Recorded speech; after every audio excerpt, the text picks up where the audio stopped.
Hey, we're gonna share an entire pre-flight video with you that's brand new going into our R-22 section inside HOGS. And we'll start that video here in just a second after we offer up a free resource. If you're interested in pre-flight, you might be working on one of your helicopter ratings. A ton of free resources in here. Private Pilot 101, Helicopter Training Blueprint. You can get a free PDF down below. You can also get the paperback copy as well. Amazon #1 bestseller. So that free resource is down below. All kinds of good info in there to help you work towards private pilot. So enjoy the pre-flight with CFI Hunter Gamble. We're gonna go through a R-22 pre-flight video for the Robinson R-22 specific section inside HOGS. We wanted to tell you that this checklist right here we're using, we just compared it to the POHs in the aircraft, and it is directly from the POH. And then we want to put a disclaimer on here. I always preach that no matter what panel it is you're working under or in or on, when you walk away, you snap something back up. Even if you're only going to walk over to get a rag to check the oil and you're walking back, snap that thing up, even when you're inside the hangar. For today's purposes, I got Hunter Gamble helping us, HOGS CFI. We're going to do this pre-flight together, and one's going to hold the checklist, and one's going to run a camera, and one's going to hold the flashlight, and we're going to try to get a decent pre-flight for you. So we're leaving these open. I don't normally do that. I don't recommend it.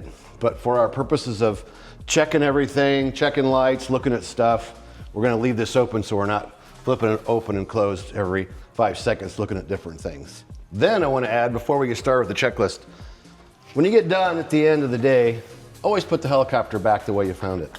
This has got a squirrely ass seat belt on it that needs replaced, but when you walk up to the aircraft, you want to take an overall look inside. Like the last person that got out, did they clean up their water bottles? Did they snap back everything back in? Buttons and switches, are they in the right places? Did they do the proper shutdown? Number one, when you're done at the end of the day, put the aircraft back the way you found it. You learned that in kindergarten, so you should be doing that through the rest of your life. Put your toys away when you're done. Put them back the way you found them. These are some of my pet peeves. Headsets, if you take my headsets out, put them back when you're done. Leave the aircraft the way you found it. Clean it up for the next person. So when you're coming up to do your pre-flight, when you walk up there, take a look at it and go, so it look like it's nice and neat and the person did their job and put it back away? Or things in a disarray? Because if that's the way they left the cockpit, what'd they do with that aircraft when they were out flying? So mental note, what is the interior looking like when you first walk up? Same thing with the whole exterior of the aircraft. When you walk up to it for the day, before you even get started, how's it looking? Is it sitting funny? Everything looking like it's in its place or not? The best way to kind of start getting the feel for the aircraft as you get ready to go with the checklist. Well, we're gonna start working our way through. I'm gonna hold the checklist and read it, and Hunter's gonna start going through it. So we start off with battery switch on. Turning the battery on, looking at the oil light, confirm that the oil light is on, alternator light on, and then while the battery's on, stepping back here to the aft part of the right side of the helicopter, going to test the warning switches. So the first one being the main rotor temp. So as I press the light, I'm confirming that the light is activating, moving to the main rotor chip warning light. As I press the light, pressing the switch, confirming that the light is on. Moving on with the tail rotor chip, as I press the button, seeing the light is illuminating. And then lastly, the low fuel light. So there's going to be a delay. So once I hit the low fuel light switch, usually about, or just over a second, between 1 second, 2 second, low fuel light is on. Moving forward, after I've checked the warning lights, just coming in, checking the quantity of the fuel, and then shutting the master battery off. Here at HOGS, we always leave the strobe light on. In the event that we were to walk away with the strobe light going on, it'd let us know that we left the battery on. Leaving the strobe light on, but shutting the master battery off. Testing the auxiliary fuel tank, which is going to be located on the right side of the helicopter. Removing the lid. Obviously, we can do a visual inspection, just confirming, okay, that's showing that the main's at a half tank, trying to look and confirm that the main is full with what the gauges are showing. So doing a visual inspection, and then, as always, placing the auxiliary fuel cap back on, just setting it on there, you want to make sure it's secure, not just leaving it unsecured. So tightening it or securing it, confirming that the black line lines up with this right here, showing that it is secured. Okay, so after fuel filler cap tight, now auxiliary fuel tank, no leaks, and fuel lines, no leaks. Moving down here on the right side, like I said, looking at the auxiliary fuel tank, I'm checking here, just visually and physically inspecting it, make sure that there's no screws missing, as I don't see any fuel leaking, and just feeling for any visible moisture. And checking the surface here, I don't see any fuel here on the surface indicating any fuel leaks. We have fuel tank sump drains. Checking the fuel sump drains, gonna start here with the auxiliary tank, just making sure that your tube is in your container so you're not getting fuel anywhere. So just make sure that's in there, releasing up on the clamp, scooting it forward. May be a little hard to see, but this area right here, I'm just gonna push up to release fuel into the container. So as I push up, fuel will start filling up in the container. Just about a second, and then I go through and just make sure that I'm getting the fuel out of the lines. I don't want no fuel being left in the lines. And then once I can confirm that there's no fuel left in the lines, just sliding this clamp down, re-securing that clamp, and then just make sure there's no fuel in there. For checking the fuel, checking the collar of it, blue being 100 low lead, and then stirring it around, making sure that there's no debris in there. Because obviously if there was debris in there, we would not want to be putting it back into our fuel tanks. And then just making sure that there's no water in there. If there was water in the fuel, there would be a separation between the fuel and the water. So once I visually inspected it, it's safe to put back into the fuel tank. And depending on your flight school, you'll want to see what their recommendation is. Some people don't allow you to dump it back in. To me, if it looks clear and it looks good and we've been running it and there's no problems, I don't have any problem dumping it back in the tank. And then you'll need to check with your school on, if they don't want you putting it back in, where do you take the fuel from your container? And they might have a 5-gallon can set somewhere, or they'll have somewhere where they want you to go dispose of that fuel. So you want to check with your own school, what do they want you to do with that fuel? Next, you got gearbox oil. Coming up here to check the gearbox oil. So there's this little sight glass here. You want to confirm that there's oil in there, and then might be a little hard to see, but I'm running my fingers along the underneath side, just confirming that I'm not feeling any oil. It's dry, that there's no leakage in the oil. And on that gearbox level oil, on these helicopters, it's usually about halfway. If it's higher or lower than that, you want to think about, is the aircraft warm?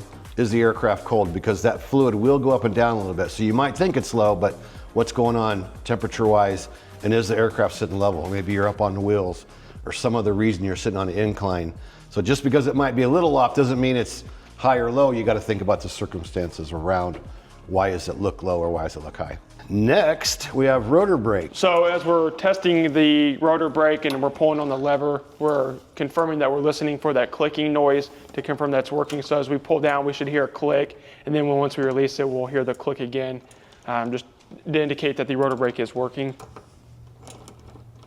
So next it's showing us flex coupling. So like everything else that we're checking on this thing, we're always looking for, are the nuts secure, looking for cracks, looking for all kinds of things. So we're gonna do the best to get shots of this for you. So bear with us while we try to make sure we can get a good view of what we're looking at. Flex coupling, no cracks, nut secure. Coming back here, looking at the flex coupling and yoke flanges, I'm going to visually and physically inspect as I run my hands through here, just make sure that there's no deformities, don't feel any cracks.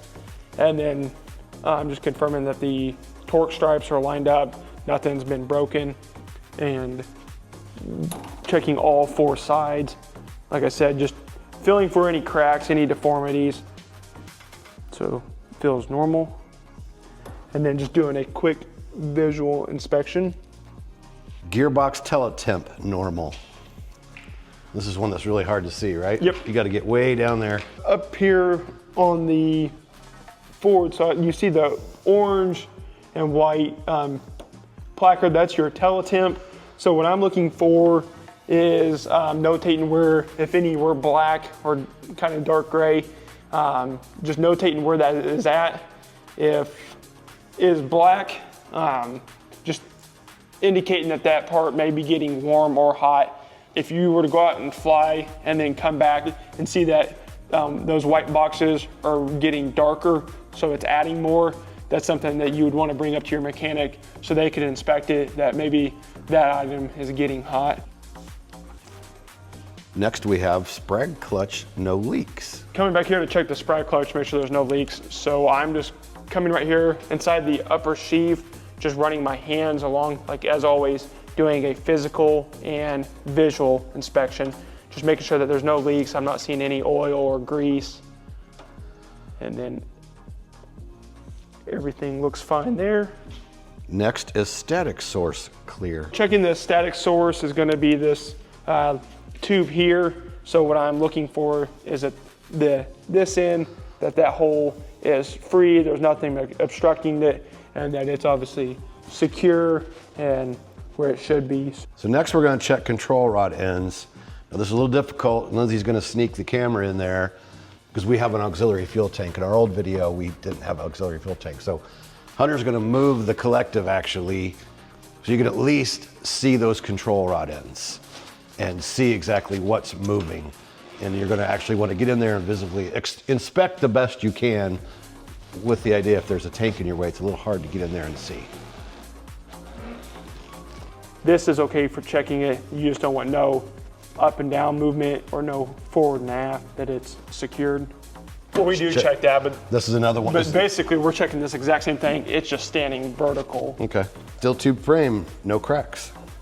So moving on to the steel tube frame, just checking obviously the framing, visually and physically inspecting, just make sure there's no cracks. Come along, just checking all the steel tube framing. Obviously, you have the aft, and then there's steel tube framing up here that we're just checking, and that everything is secured, and checking on the other side, and then looking at that right side as well.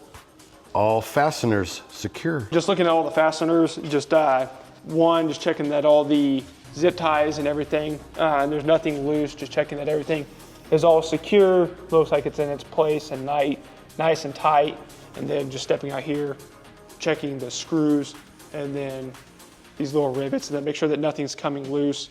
When checking the rivets, I'm checking to see if there'd be any black powder.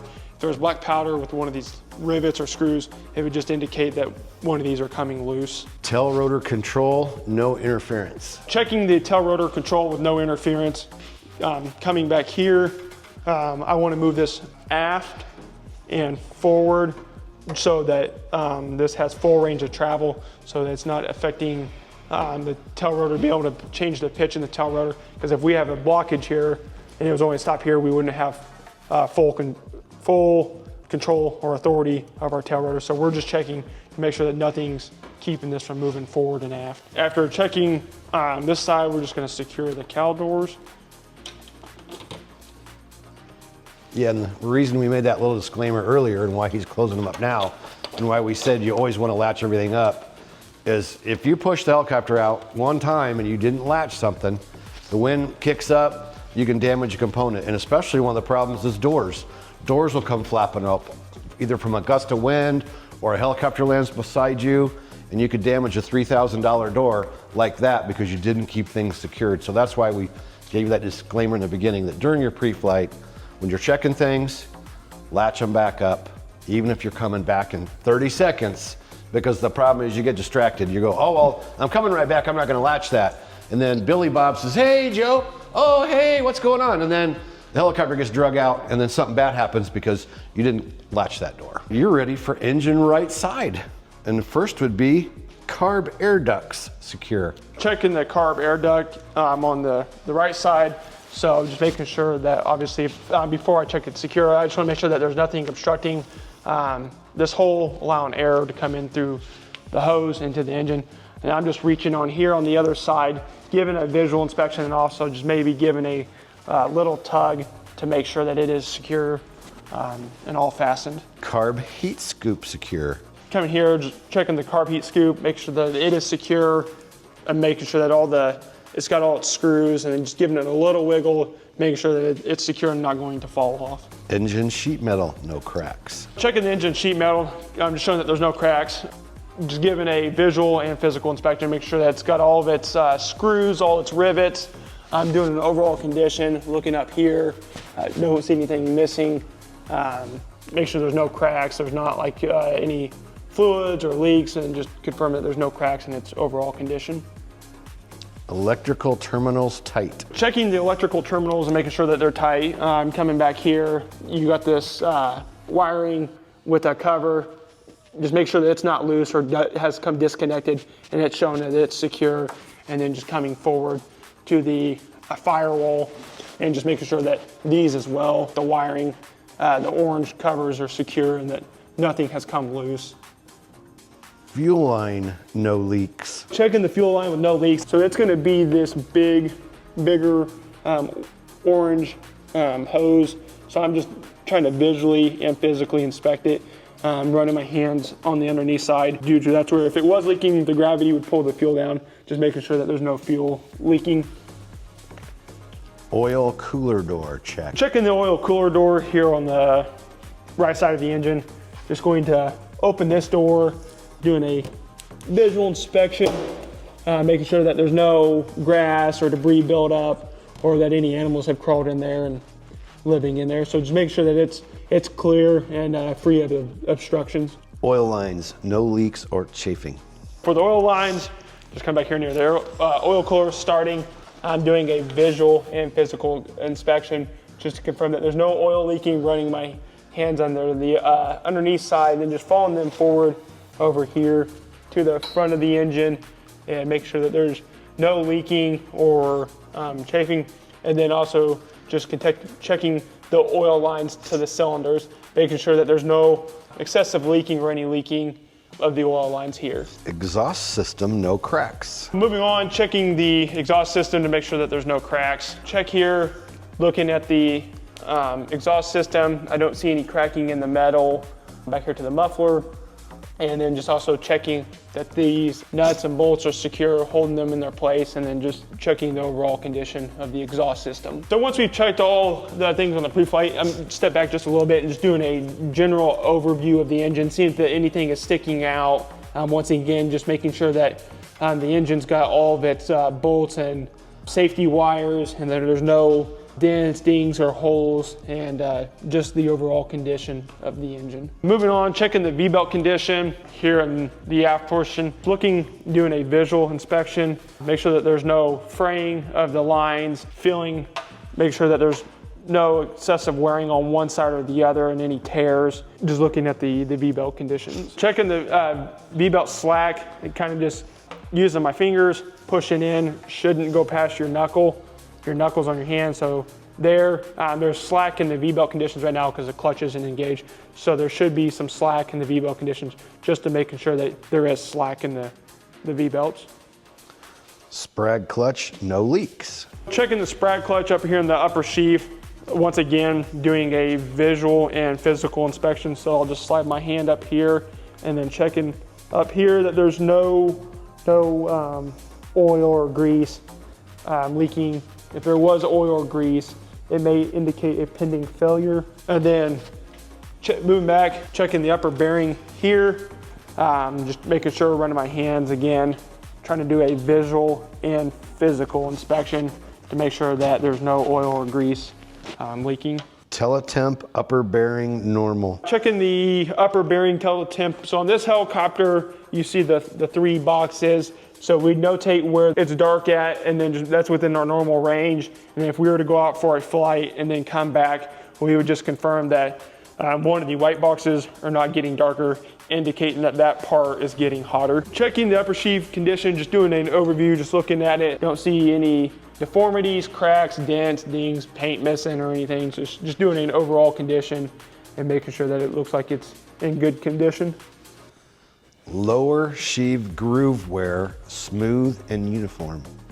Checking down here in the lower sheave and the grooves, doing a visual and then doing a physical inspection as I'm feeling. I'm gonna remove my hand for recording purposes so you can see what I'm looking at. But just running my hands on there, make sure that there's no rocks in there that would be, or any fraying or binding that would maybe tearing up the belts, and that the belts are able to lock in and move accordingly, and that the teeth are not wearing on one side.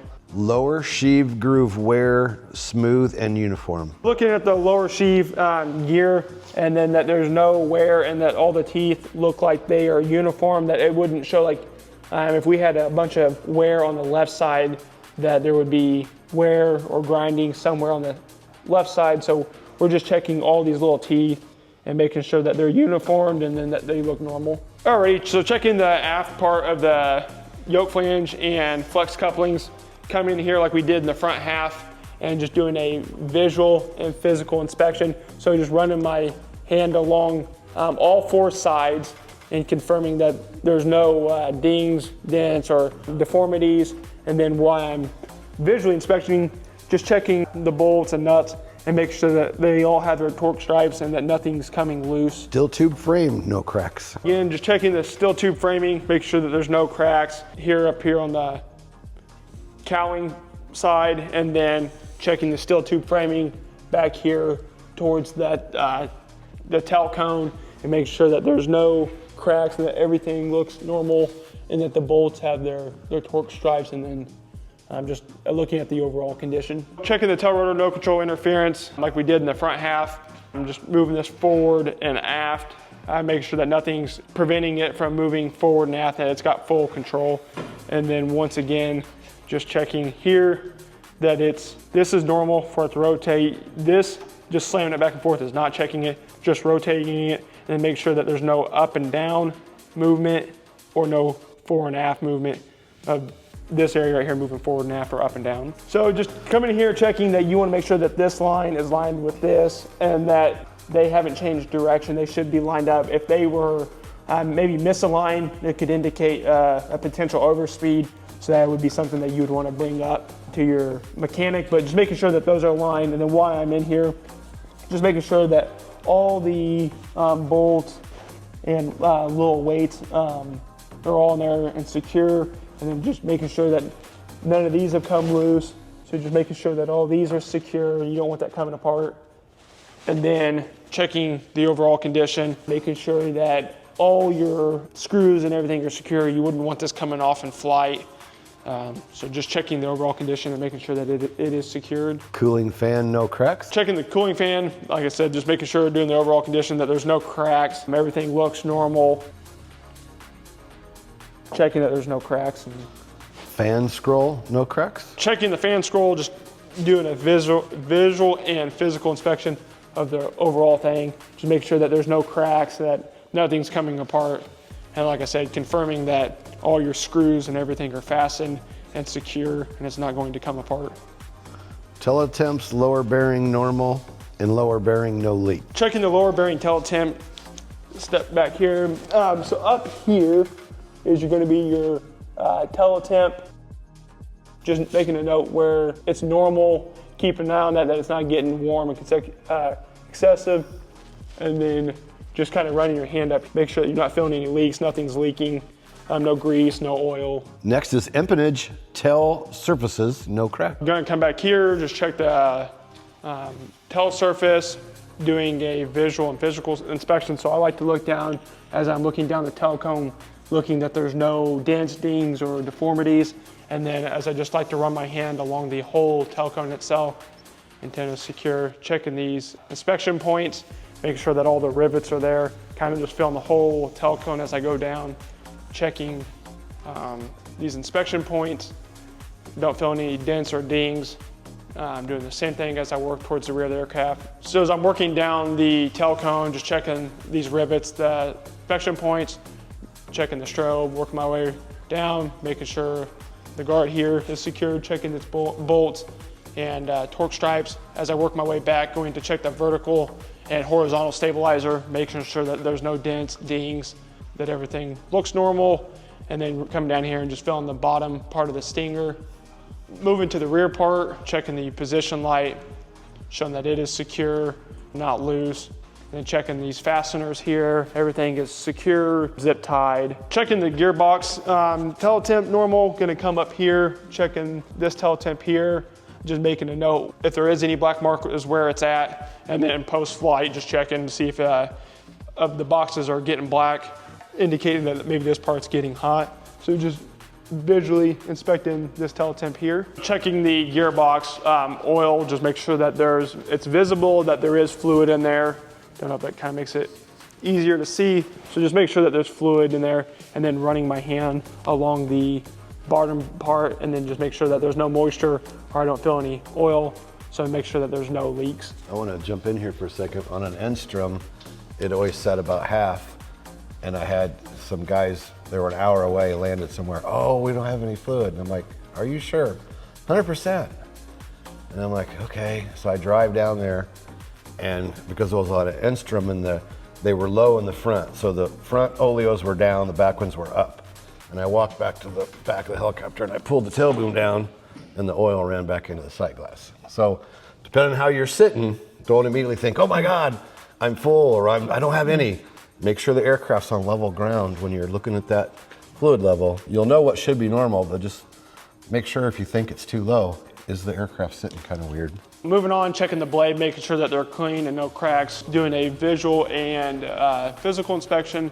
So just running my hands along, don't feel any dents, dings, deformities, and then just checking the bottom side.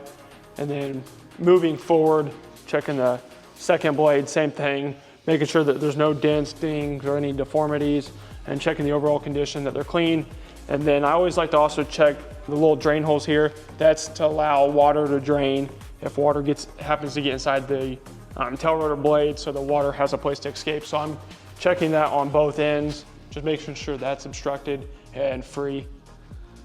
Pitch links, no looseness. Same thing on this one, just rotating it. It's got a little bit of movement, that's okay. Just up and down, fore and aft, make sure that there's no looseness. And then same thing on the top, just moving it forward and backwards and side to side, make sure that it's secured. Teeter bearings, check condition.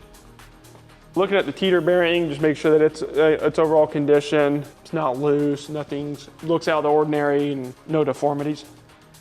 Teeter bearing bolt does not rotate. Coming up here, checking the teeter bearing bolt, just rotating it, making sure that it doesn't rotate, and then also confirming that the torque stripe has not been moved, and just making sure that this in itself does not rotate. Coming back here, checking the tail rotor belt crank and free without looseness. So once again, checking this, no side to side, up and down movement, and that this is free and able to be moved without any interference. Tail cone, skins, no cracks or dents, strobe light condition, check, and antenna, check. Working from the aft back to the front, working down this left side, again, checking the left side of the tail cone, just confirming that no rivets have come loose, and on this side, visually and physical, inspecting that the bolts are there and the torque stripes are matching. Running my hands along, just feeling for any dents or dings, and then just working my way back to the front, and then checking the position light, make sure that's secured, not loose, coming off.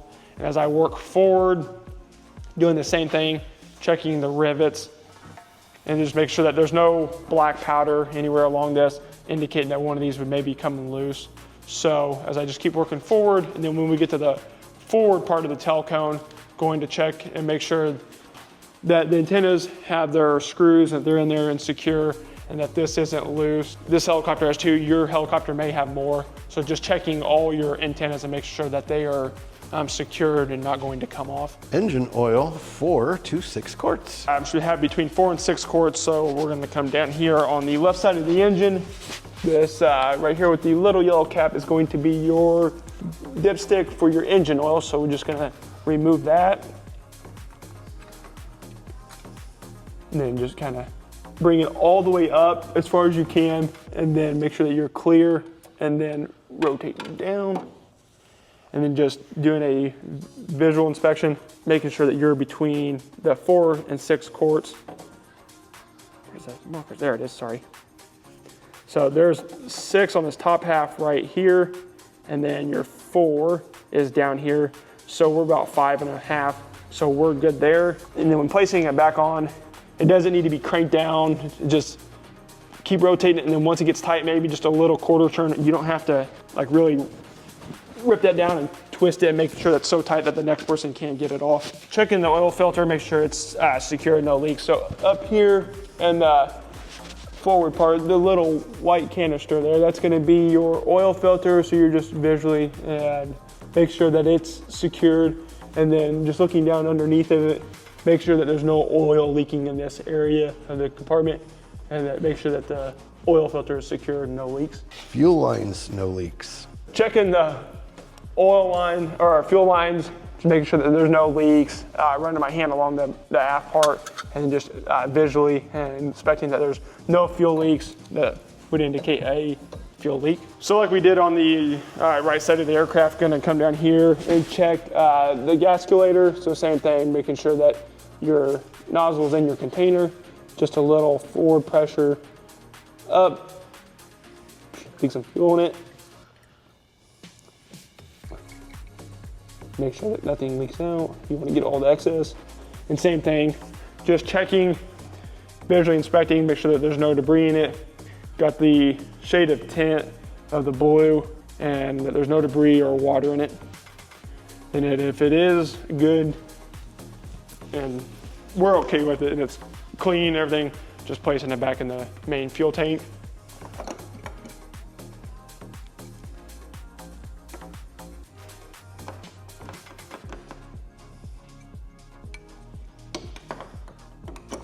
And then just confirming that that main tank fuel cap is tight and secure. Throttle linkage operable. Coming back to the throttle linkage is going to be this right here. So we're just making sure that that's free. It's secured, it's got a torque stripe. And as you watch it and our rates are collected, you should see that move. And that it's free and able to move, no binding. It's operating as it should. Battery and relay, if located here, secure. Checking the battery, just make sure that it is secured and that your fasteners are tight and secure and that they've got their safety wire here, that the battery is not loose, going to come out and fall apart, and that it is secured. Alternator belt tension, check. Coming back to the alternator, you're gonna check the belt. This belt should be tight, unlike V belts for the upper and lower sheave. So as we're checking this one, just looking at the overall condition, make sure that there's no fraying, that it looks like it's going to fall apart, and then just making sure that it is tight and it's not loose. So just checking the alternator belt. Here on the left side, just checking the steel tube frame, that there's no cracks. Just like the right side, I just like to check that there's visual and physical inspection, looking at the overall condition, that there's no crack, checking the torque stripes, and then just working down this left side and just making sure that nothing's sticking out, there's no deformities, no cracks, anything that's grabbing my attention. Engine sheet metal, no cracks. Just like we did on the right side of the helicopter, gonna check the left side engine sheet metal, making sure that there's no cracks. Just looking at the overall condition of the engine and making sure that there is no cracks. Exhaust system, no cracks. Just like on the right side, checking the left side, checking the exhaust system, that there's no cracks indicating any leakage, and just look at the overall condition, make sure that it is secure. Engine general condition, check. And then once again, just like on the right side, just taking maybe a step back, looking at the overall condition of the engine, making sure that nothing's sticking out, looking that we have all of our screws and bolts and safety wires, and that everything is secured and is fastened as it should be. Main fuel tank, quantity check, filler cap tight, and leakage, none. Left side of the helicopter, just like we did on the right side, just gonna remove the main fuel cap, doing a visual inspection, confirming what the gauges would have been showing, what is actually in here. So if the gauges were showing a quarter tank and we had a half tank, that would indicate a problem with one of the needles. So we're just visually confirming that what's in the fuel tank is what's shown on the gauges. Coming up here, just looking on the upper side, just make sure that there's no fuel leaks or any fuel anywhere or moisture, the main tank. Moving on in the checklist, the next section is going to be the main rotor. While you're conducting a visual inspection or physical inspection of the main rotor, the caution, do not pull down on blades to teeter the rotor.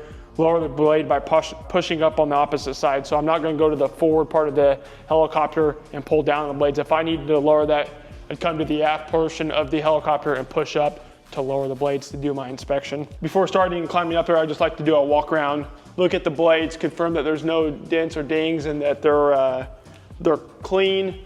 So as I do that, as I walk around, just confirming that nothing's sticking out, and then just checking that there's no holes or opening or bonding.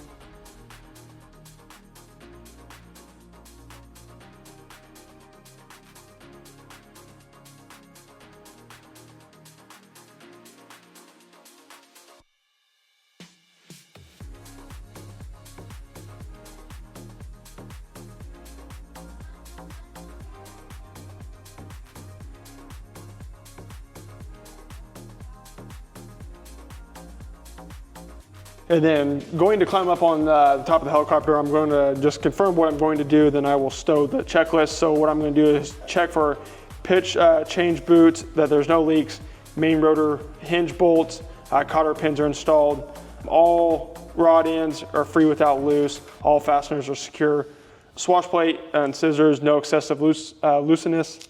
So I will stow this away, and then just to climb up there, this indicates no step, so you're going to want to put your foot up there. So what I find easiest is just putting your right foot up here, using your right hand, grabbing the aft part, and then lightly just placing your hand on the forward part of the mast and just kind of standing up. What I like to do is just work from the bottom up, and then once I get to the top, just confirm as I'm coming back down. So just coming here, the control rods, checking all sides. So like I said, make sure that there's no side to side or up and down. Play with these as I work around the helicopter. So you're doing the do verify method. Yep. You're gonna do, and then you're gonna go back and verify with the checklist. Confirm that there's no looseness and that they're secure. Moving up, checking the bottom swash plate, that it's secure and not rotating. Checking the pitch length, same thing. Confirming that, one, that they have their safety wire, that this is okay. If you were to yank it back and forth, that's not checking it. So just nice and slow, and that there's no side movement in it, and then no up and down. So that's secure. And then doing that on the other side as well. Just little movement, no up and down, side to side, confirming that it's got its safety wire. Checking the lower swash plate, make sure that there's no cracks here, no oil leakage. Checking the scissors, the bolts are secure. And then as I work up, just checking the boots, running my hand along, making sure that there's no oil leakage. If the helicopter were stowed outside and it gets cold, these can shrink, allowing this oil in here to leak. So when I'm walking out and the helicopter's been stored outside, I'm checking the side of the mast to see if there's been any leakage. So just confirming that there's no leakage. I don't feel any oil or any visible moisture. So checking the boots on both blades. And as I work up, checking these little rubber pieces, just feeling and visually inspecting to make sure that the hub hasn't made contact with the center of the mast. And then checking the bolts and that they have their pins and then torque stripes. Doing a visual inspection that all these bolts have all their torque stripes and that nothing's come off and loose. So I'm doing that for both rotors. And then, like I said, once I work up, I just confirmed everything that I just did. Come down, checking that visually and physically inspecting everything on the way back down. And then once I step down, I will re-grab the checklist and confirm that I checked everything. So we checked the blades, checked pitch change boots, that there was no leaks, main rotor hinge bolts, they had their cotter pins, and that all the rods are free without looseness. So that's that checking that side to side, no up and down or aft, and that all the fasteners were secure, swash plate and scissors, no excessive looseness. You know, at Omniflight they said, when you fall off the helicopter, when you're checking the rotor mast, you better have the checklist in your hand. Good to know. But I don't blame people for not wanting to carry it up there. But You did the do verify. You read Yep. it, you got up there, you did it, and then you came back down and checked. Did I get everything that's on the checklist? Yep, moving on with the R-22 pre-flight, the fuselage left side, checking the baggage compartment. So obviously if we had any components in here or any items, I'd want to make sure that it's not over exceeding the weight limit of the seat. Make sure that the removable controls, if they are installed, which these are, making sure that they're secure, that they have their pins, and then just checking that the pedals are secure and fastened. Collective control is clear, that nothing underneath it is obstructing it that would prevent it from coming up or down.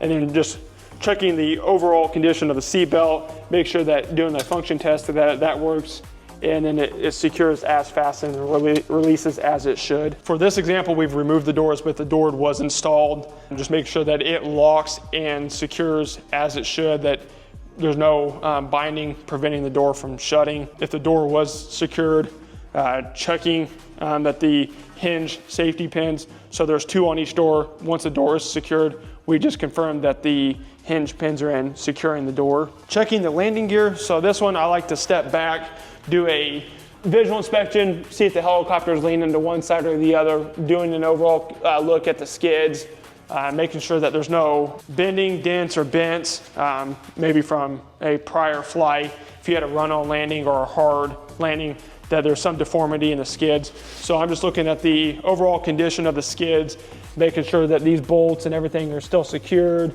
on the upper side and then the lower side, the forward side as well. Just make sure that's secured and all the bolts and everything there are there as they should be. I showed up to work one day, first person there, it was an Enstrom sitting on the dolly, and I walked past it and I noticed the whole landing gear was like, one skid was 4 inches further forward than the other, and there was a cross member broke. Last person that flew it didn't bother telling anybody, left the building and went home. Damaged the aircraft, busted up the landing gear. So you never know Yep, check the overall who condition. flew it last and what they did while they were out. Moving forward with the R-22 pre-flight, the next section is going to be the nose section. So we're going to start with the pitot tube, make sure it's cleared. So the pitot tube on the R-22 is located on the forward of the mast. Make sure that there's no bugs or dirt or debris that's been obstructed. So just visually inspecting that and making sure that that is clear. Next, checking the windshield condition and clean, make sure that it's clean. So just looking at it, also just looking at its condition, making sure that there's no cracks, major scratches that would prevent you from being able to see outside. So just looking at that, making sure that that's clean, do that on the right side. And then I'm just coming over here, confirming that it's on its left side. And while I'm looking at the windshield, I'm making sure that we're not missing any screws or anything, that everything is there as it should be. And like I said, I like to do a visual and physical inspection to make sure that nothing's missing or loose. Next would be checking the landing light. Checking the landing light, I'm going to come in here, pull the circuit breaker for the landing light. So when I engage the clutch doesn't start engaging. So I'm gonna pull the circuit breaker, master battery's coming on, I'm going to engage the clutch and then activate the landing light. So I will come up here, just confirming that both bulbs are working.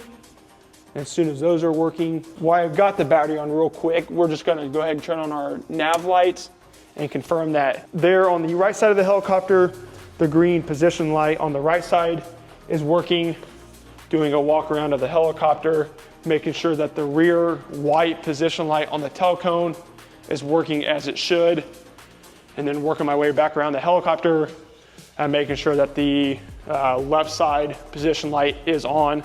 Once I confirm that those are on, just going to shut the landing light off, disengage the clutch, push the circuit breaker back in, make sure that it is in, shut the nav lights off. Here at HOGS, we leave the strobe on, shut the master battery off. Continuing on with the checklist, the next thing we're gonna check is the yaw strings, make sure we obviously have both of them. That tells us whether we're in trim and forward flight, so we wanna make sure that we have the yaw strings, that one side's not missing, it's been ripped off or whatever. Moving on with the checklist, on the right side, same thing, checking the overall condition of the landing gear. I like to step back, do a visual inspection, making sure that the helicopter is not leaning to one side or the other.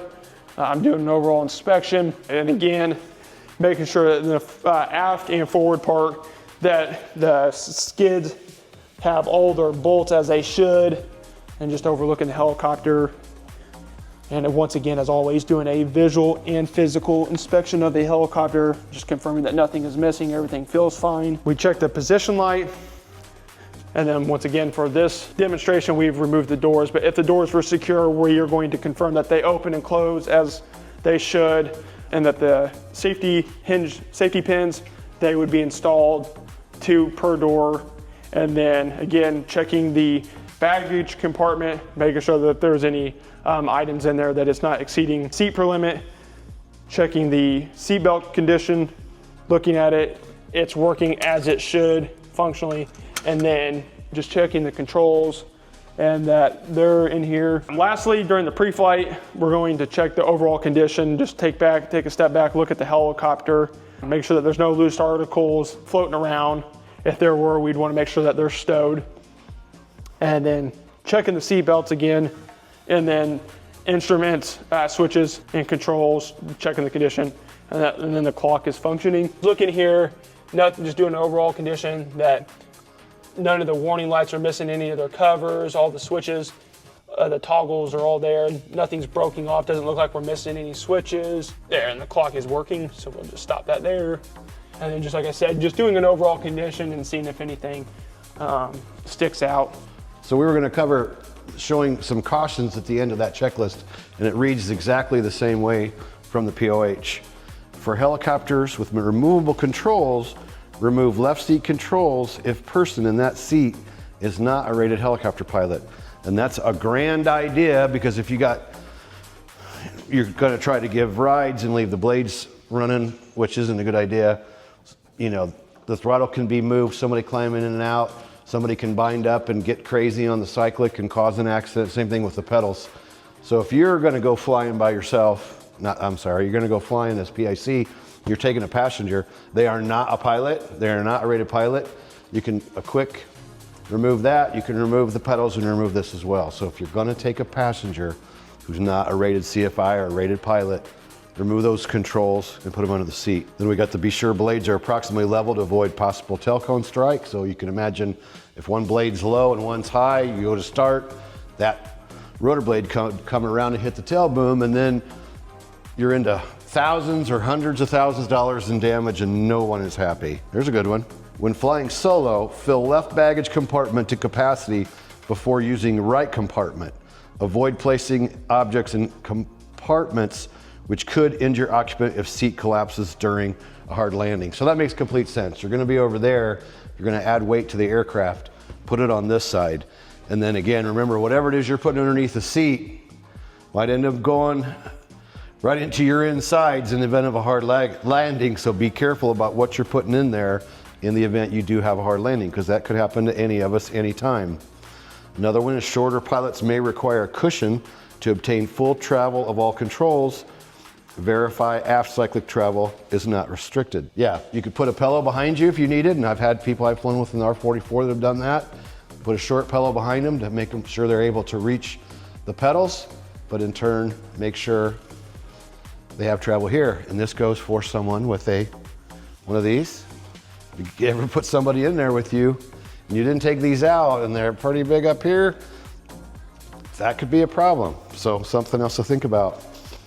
Aircraft with optional equipment may have modified or additional checklist items. Refer to appropriate pilot's operating handbook supplement. Any questions? Put them down below. See you in the next video. Peace out. When you feel the pressure to fly, but know the right decision is to stay on the ground, hit the HOGS no-go and live to fly another day. Helicopterground.com